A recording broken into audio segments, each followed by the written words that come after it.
ഡാ ആഹി, നീ പറയുന്നതൊന്നും എനിക്ക് മനസ്സിലാവുന്നില്ല. തല ചൊറിഞ്ഞുകൊണ്ട് സിദ്ധു ആഹിക്ക് നേരെ തിരിഞ്ഞു. ഡാ, നീ കൂടുതലൊന്നും ചെയ്യണ്ട. അഭി നോക്കിക്കോളും എല്ലാം. ദേ, ഈ സർട്ടിഫിക്കറ്റില്ലേ, അത് ദേവികയുടെയാണ്. അത് അവളുടെ വീട്ടിലെത്തിക്കണം. പിന്നെ ഈ ഫോണ് അതും അവളുടെ കയ്യിൽ കൊടുക്കണം. അവളും അവളുടെ അച്ഛനും നിരപരാധികളാണെന്ന് അവൾ തന്നെ തെളിയിക്കട്ടെ. അതിന് അവൾ ഇവിടെ വേണം. ഗൂഢമായൊരു പുഞ്ചിരിയോടെ അവൻ സെറ്റിയിലേക്ക് ചാഞ്ഞു. ഓക്കെ, ശരി, ഞങ്ങൾ കേട്ടു. പക്ഷേ അവളെ കൊണ്ട് ഇതിനൊക്കെ പറ്റുമോ? അവളുടെ ധൈര്യം ഉശിരുമൊക്കെ നിങ്ങളെക്കാൾ നന്നായി എനിക്കറിയാം. അതുകൊണ്ട് അവളെ കൊണ്ട് പറ്റും. എടാ ആഹി, കേട്ടിടത്തോളം ആ ഗബ്രിയേൽ ഇച്ചിരി മോശമാണ്. ദേവുവിനെ ഒറ്റയ്ക്ക് അങ്ങോട്ട് പറഞ്ഞിടുകയെന്ന് പറഞ്ഞാൽ അവൾക്കൊന്നും ഉണ്ടാവില്ല. കാരണം അവളെ പുറകിൽ നിർത്തി കളിക്കുന്നത് ഞാനായിരിക്കും. അബിയെ പറഞ്ഞു തീർക്കാൻ അനുവദിക്കാതെ ആഹി ഇടക്ക് കയറി പറഞ്ഞു. എന്നാലും അവൾ ഇതിന് സമ്മതിക്കുമെന്ന് എന്താണ് ഉറപ്പ്? അവൾ സമ്മതിച്ചാലും മുത്തശ്ശിയും മുത്തശ്ശനും സമ്മതിക്കുമെന്ന് എനിക്ക് തോന്നുന്നില്ല. നീ ഞാൻ പറഞ്ഞ പോലെ അങ്ങ് ചെയ്താൽ മതി. അവളെ കൊണ്ട് എങ്ങനെ സമ്മതിപ്പിക്കണമെന്ന് എനിക്ക് നന്നായിട്ടറിയാം. പിന്നെ അവരെ സമ്മതിപ്പിക്കുന്ന കാര്യം അത് നിന്റെ കയ്യിലാണ് അബി. ആഹി, സത്യം എന്താണെന്ന് അറിയുന്നത് വരെ ഇനി അതിന് വേദനിപ്പിക്കരുത്. എനിക്കതേ പറയാനുള്ളൂ, അബി പറഞ്ഞു. ആഹി ഒന്ന് അമർത്തി മൂളി. കഴുത്തിൽ താലി വീണിട്ട് ഇന്നേക്ക് ഒരാഴ്ച പൂർത്തിയാകുന്നു എന്നവൾ ഓർത്തു. പക്ഷേ പിന്നെ ആഹി ശല്യത്തിന് വരാതിരുന്നത് അവൾക്കൊരാശ്വാസമായിരുന്നു. അതുകൊണ്ട് തന്നെ പഴയ ദേവുവായി മാറിയിരുന്നു അവൾ. അബി ചേച്ചിയും പിന്നീട് ഇങ്ങോട്ട് വന്നിട്ടില്ല എന്നവൾ ഓർത്തു.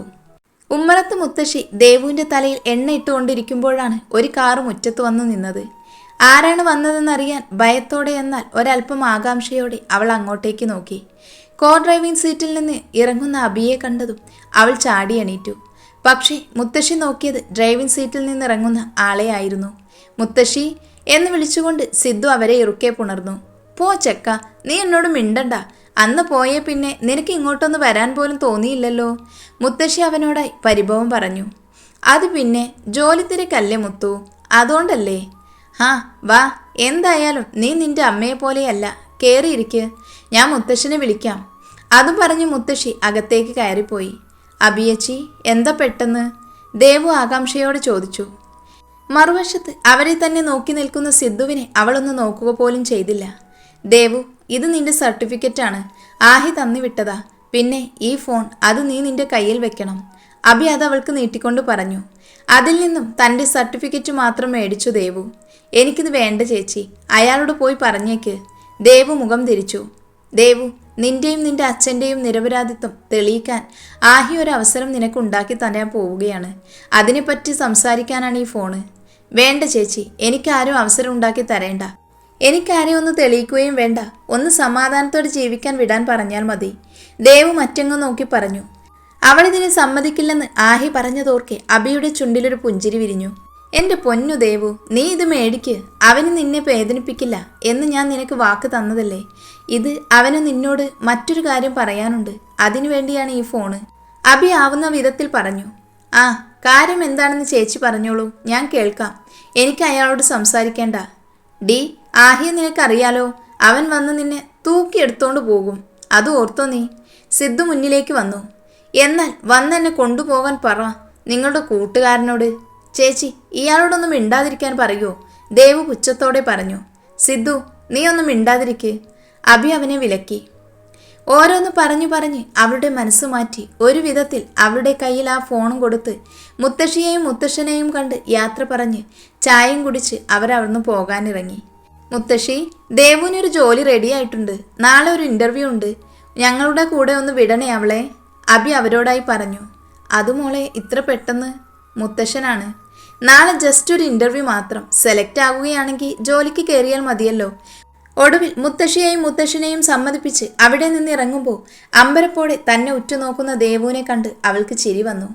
ഈ ഭൂമിയിൽ ഞങ്ങളുടെ ആഹിക്ക് ഒരു പെണ്ണ് ജനിച്ചിട്ടുണ്ടെങ്കിൽ അത് നീയായിരിക്കും ദേവിക.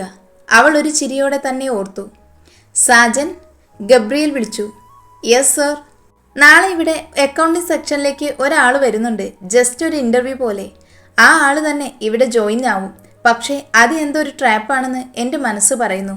നാളെ നമുക്ക് ആൾ വന്ന ശേഷം ഇതേപ്പറ്റി ഡീറ്റെയിൽ ആയിട്ട് സംസാരിക്കാം. ഗബ്രിയേൽ ഒരു ക്രൂരമായ ചിരിയോടെ പറഞ്ഞു. Okay sir. അതേ സ്വരത്തിൽ തിരിച്ചവനും ഉത്തരം നൽകി. Hello, it's Ahir here. മറുവശത്തു നിന്ന് അവൻ്റെ ശബ്ദം ഫോണിലൂടെ അവളുടെ ചെവിയിലേക്ക് തുളച്ചു കയറി. എന്തു വേണം? ദേവു ഗൗരവത്തിൽ ചോദിച്ചു. എന്ത് ചോദിച്ചാലും തരുമോ നീ? ആഹി അവളെ വെറുതെ വട്ടാക്കാൻ വേണ്ടി ചോദിച്ചു. ദേ, ഇയാൾക്ക് എന്തേലും പറയാനുണ്ടേ അത് മാത്രം പറയൂ. വേറൊന്നും കേൾക്കാൻ എനിക്ക് താല്പര്യമില്ല. അല്പം ദേഷ്യത്തിൽ തന്നെയാണ് അവൾ അത് പറഞ്ഞത്.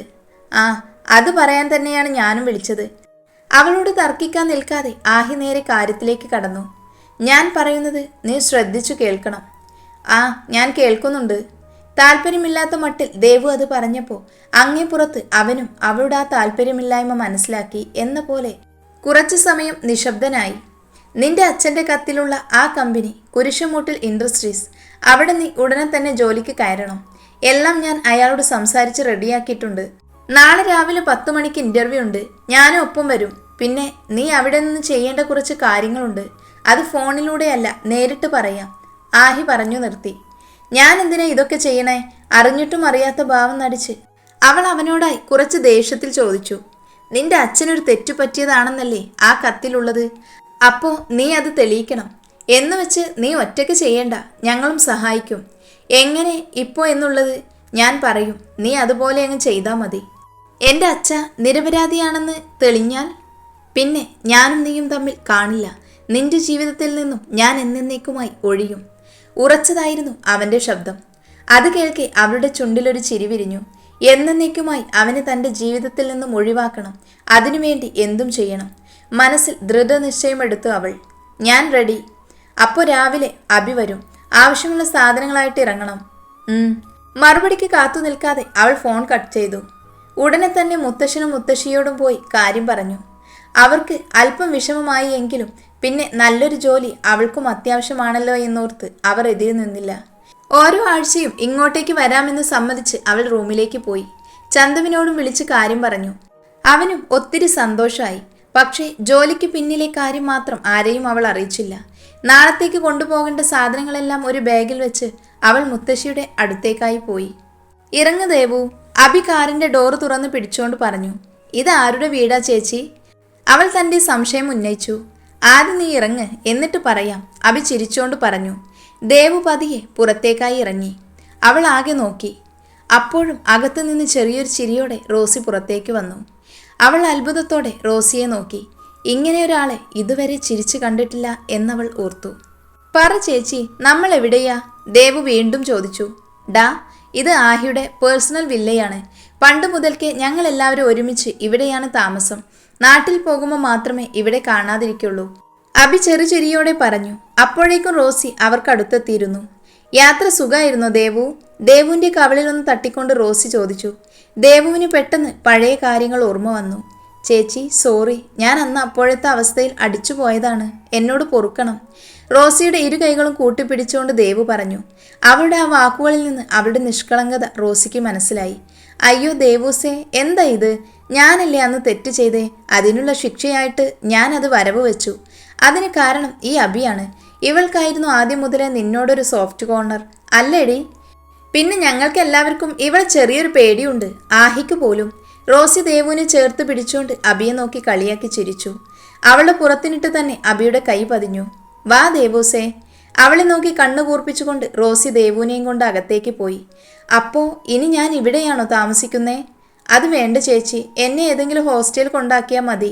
ദേവു റോസിയെയും അഭിയെയും മാറി മാറി നോക്കി. അതെന്താ, നിന്നെ ഇവിടെ പിടിച്ചു വിഴുങ്ങാൻ വല്ല രാക്ഷസന്മാരും ഉണ്ടോ? മുകളിൽ നിന്നും മാഹിയുടെ സൗണ്ട് കേട്ടതും ദേവു മുകളിലേക്ക് നോക്കി. അവിടെ റെയിലിങ്ങിൽ പിടിച്ച് ഒരു സ്ലീവ്ലെസ് ടീഷർട്ടും ഇട്ട് നിൽക്കുന്ന അവനെ കണ്ടതും ദേവു പെട്ടെന്ന് നോട്ടം മാറ്റി. ചേച്ചി, ഇവിടെ ശരിയാവില്ല. ഞാൻ ഏതെങ്കിലും ഹോസ്റ്റലിലേക്ക് മാറിക്കോളാം. അഭിയെ നോക്കി ദയനീയമായി ദേവു പറഞ്ഞു. അതൊക്കെ ശരിയാവും. ഇവനുള്ളതാണ് നിന്റെ പ്രശ്നം എന്നറിയാം.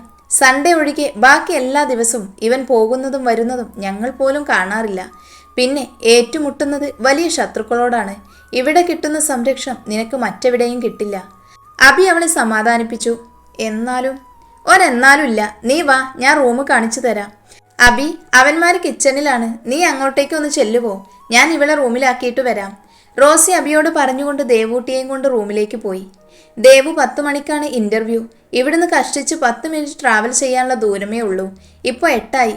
ഒരു 9 ആവുമ്പോൾ റെഡിയായി വരണം. നിന്നോട് കുറച്ച് കാര്യങ്ങൾ സംസാരിക്കാനും പറയാനുണ്ട് കേട്ടോ. റോസി അതും പറഞ്ഞ് ചിരിച്ചുകൊണ്ട് പുറത്തേക്കിറങ്ങി.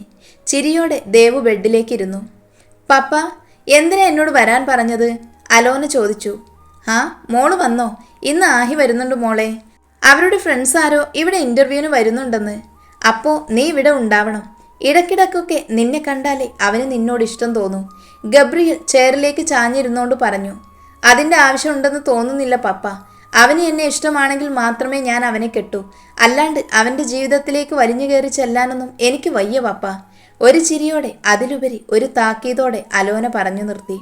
അല്ലെങ്കിലും എല്ലാത്തിനും അവൾക്ക് തൻ്റെതായ നിലപാടുകളുണ്ടെന്ന് അയാൾ ഓർത്തു. അങ്ങനെയല്ല മോളെ, അവൻ്റെ കയ്യിൽ കോടിക്കണക്കിന് സ്വത്തുക്കളുണ്ട്. പിന്നെ അന്ന് നമ്മളാണ് അവരുടെ തകർച്ചയ്ക്ക് പിന്നിലെന്നറിഞ്ഞാൽ എന്തെങ്കിലും ഒരു തുറുപ്പ് ചീട്ട് നമ്മുടെ കയ്യിൽ വേണ്ടേ? നീ അവൻ്റെ ഭാര്യയും ഞാൻ അവൻ്റെ അമ്മായപ്പനും ആയിരിക്കുമ്പോൾ എൻ്റെ നേരെ കൈ പൊക്കാൻ അവന് കഴിയില്ല. ഓഹോ, അപ്പോൾ അതാണ് കാര്യം. എൻ്റെ ലൈഫ് അവന് കൊടുത്തുകൊണ്ട് പപ്പ ജയിക്കണം. ഇത് നടക്കില്ല പപ്പ. ഞാൻ ഈ വിവാഹത്തിന് ഒരിക്കല്ല. എടുത്തടിച്ച പോലെ പറഞ്ഞിട്ട് ക്യാബിനിൽ നിന്നും ഇറങ്ങിപ്പോയി. പല്ല് ഞെരിച്ചുകൊണ്ട് ഗബ്രിയൽ ഫോൺ കയ്യിലെടുത്തു. ഇൻ്റർവ്യൂവിന് വേണ്ട എല്ലാ കാര്യങ്ങളും ദേവുവിന് പറഞ്ഞു കൊടുക്കുകയാണ് ആഹി. ദേവു ആണിൽ ഇതിലൊന്നും താല്പര്യമില്ലാത്ത രീതിയിൽ താടിക്ക് കൈകൊടുത്ത് മറ്റെങ്ങോ നോക്കിയിരിപ്പാണ്. അബിയും ക്രിസ്റ്റിയും അടുത്തു തന്നെയുണ്ട്. ഇടയ്ക്കെപ്പോഴോ ആഹിയുടെ നോട്ടം ദേവുവിൽ പാറുവീണു. അപ്പോൾ കണ്ടു അലസമായി മറ്റെങ്ങോ ദൃഷ്ടി ഊന്നിയിരിക്കുന്നവളെ. ഡി എന്ന് വിളിച്ചുകൊണ്ട് അവളിരിക്കുന്ന തൊട്ടു മുൻപിലുള്ള മേശമേൽ ഉച്ചത്തിൽ അടിച്ചു ആഹി. ദേവും ഒപ്പം ഫോണിൽ മുഴുകിക്കൊണ്ടിരുന്ന രണ്ടുപേരും ഞെട്ടി അവനെ നോക്കി. ഞാനിത് എനിക്ക് വേണ്ടിയല്ല പറയുന്നേ, നിനക്ക് വേണ്ടിയാണ്. So listen here. ദേഷ്യത്തോടെ അതും പറഞ്ഞ് ആഹി പിന്നെയും കാര്യത്തിലേക്ക് കടന്നു. ഞാനെന്താ സ്കൂൾ കുട്ടിയോ ഇങ്ങനെ ഇരുത്തി പഠിപ്പിക്കാൻ? പിറുപിറുത്തുകൊണ്ട് ദേവു അവനെ നോക്കിയിരുന്നു. പക്ഷേ ആഹിയുടെ നോട്ടം അബദ്ധത്തിൽ പോലും പിന്നീട് അവൾക്ക് നേരെ വീണില്ല. അതവൾക്കും ഒരാശ്വാസമായിരുന്നു. ക്ലാസ് എടുപ്പൊക്കെ കഴിഞ്ഞ് അബി ദേവുവായി പുറത്തേക്കിറങ്ങി. ദേവു, ആഹി നിന്നെ കൊണ്ടുപോയി അവിടെ പരിചയപ്പെടുത്തും. ചെല്ല്, അവൻ കാത്തിരിക്കുന്നുണ്ട് നിന്നെ. ദേവു ഞെട്ടലോടെ അബിയെ നോക്കി. അപ്പോൾ ചേച്ചി വരുന്നില്ലേ? ഇല്ലടാ, ഡ്യൂട്ടി ടൈമായി. ഫ്രണ്ട്സൊക്കെ ആണെങ്കിലും കമ്പനിയിൽ അവൻ MD തന്നെയാണ്. മാത്രമല്ല നമുക്ക് 2 വഴിയാണ്. അങ്ങോട്ടേക്ക് വന്ന് തിരിച്ച് കമ്പനി എത്തുമ്പോൾ നല്ല ലേറ്റാകും. ഒരു ചിരിയോടെ അബി പറഞ്ഞു. റോസിയേച്ചെങ്കിലും? അവൾ ദയനീയമായി അബിയെ നോക്കി. ഡാ, ഞങ്ങൾക്ക് എല്ലാവർക്കും ഡ്യൂട്ടി ടൈം സെയിം ആണ്. നീ ചെല്ല്, അവൻ കൂടെയില്ലേ? എന്തിനു പേടിക്കുന്നേ? അവനിനി നിന്നെ വേദനിപ്പിക്കില്ലെന്ന് ഞാൻ നിനക്ക് വാക്ക് തന്നതല്ലേ? അബി ചോദിച്ചു. എന്നാലും ചേച്ചി. ഒരെന്നാലുമില്ല, നീ ചെല്ല് ദേവു.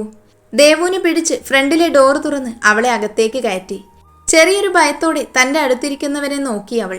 അവൻ ഫോൺ നോക്കുകയാണ്. ആഹി, ശരിയെന്നാ ഞങ്ങൾ പോട്ടെ. അബി കാറിൻ്റെ ഉള്ളിലേക്ക് തലയിട്ടുകൊണ്ട് ചോദിച്ചു. അവൻ അവളെ നോക്കി അതിന് പുഞ്ചിരിയോടെ തലയാട്ടി. Devu, all the best. Thank you ചേച്ചി. അബി പോയി കാറിൽ കയറിയതും പിൻസീറ്റിലിരുന്ന് റോസി തന്നെ കൈ കാണിക്കുന്നതും അവൾ അറിയുന്നുണ്ടായിരുന്നു. എങ്കിലും പ്രതികരിക്കാൻ കഴിഞ്ഞില്ല. അപ്പോഴേക്കും ആഹി വണ്ടി സ്റ്റാർട്ട് ചെയ്തിരുന്നു. മഹാദേവ കാത്തോളനെ, നെഞ്ചിൽ കൈവച്ച് പ്രാർത്ഥിച്ചുകൊണ്ടവൾ ആഹിയെ നോക്കി. അവളെ തന്നെ നോക്കിയിരിക്കുന്ന അവനെ കണ്ടതും ശരീരത്തിലൂടെ ഒരു മിന്നൽ പിണർപ്പ് പാഞ്ഞുപോയി. അവൻ പതിയെ മുഖം അവളുടെ അടുത്തേക്ക് അടുപ്പിക്കുന്നത് കണ്ടതും ദേവു കണ്ണുകൾ ഇറുക്കെ അടച്ചു. അവളെപ്പോലും അമ്പരിപ്പിച്ചുകൊണ്ട് അവൻ്റെ കൈ അവളുടെ കഴുത്തിലേക്ക് നീണ്ടു. അവൾ ടോപ്പിനടിയിൽ ഒളിപ്പിച്ചു വെച്ചിരുന്ന താലി അവൻ തൻ്റെ ചൂണ്ടുവിരലാൽ കോർത്ത് അവൻ്റെ അടുത്തേക്ക് വലിച്ചു പിടിച്ചു. ശ്വാസം പോലും എടുക്കാൻ മറന്ന് ദേവു കണ്ണുകളടച്ച് ഇരിപ്പ് തുടർന്നു. ഓ, ഇതിപ്പോഴും ഇവിടെ തന്നെ ഉണ്ടല്ലേ? പുച്ഛം കലർന്ന ചിരിയോടെ അവനത് ചോദിച്ചതും അവൾ കണ്ണുകൾ തുറന്ന് അവനെ രൂക്ഷമായി നോക്കി. ഉണ്ട്. ഇനി എൻ്റെ ജീവിതത്തിൽ 2 ലക്ഷ്യം മാത്രമേ ഉള്ളൂ. 1, എൻ്റെ അച്ഛ നിരപരാധിയാണെന്ന് തെളിയിക്കണം. പിന്നെ 2, ഇത് എൻ്റെ കഴുത്തിൽ കെട്ടിയ ആളെ കൊണ്ട് തന്നെ ഇത് അഴിപ്പിച്ചെടുക്കണം.